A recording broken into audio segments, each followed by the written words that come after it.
น้ำคลองไหลผ่านคนศึกษาเรียนปราชญ์เจ้าฟ้าลุงพรโหมลาวลานสร้างราษฎรอีกอันลานสร้างลมเย็นเจ้าใส่เสียทาย้ายเมืองหลวงมาเวียงจันทร์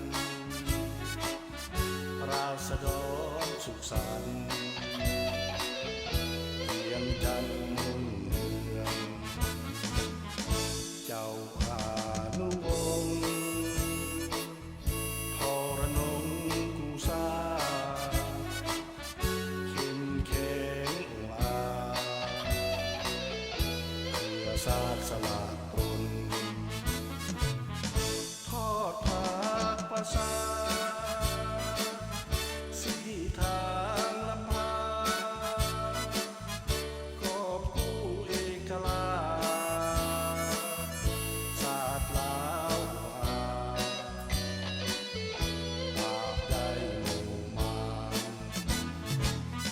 สปปลาวก้าวเดิน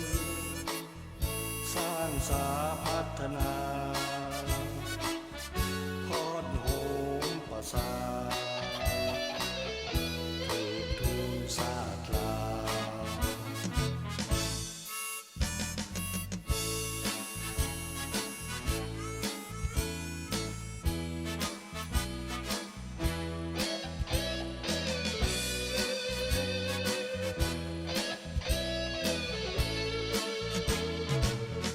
ทอดผ้า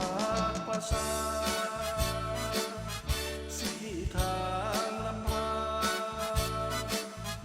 กอบกู้เอกราชศาสตร์ลาว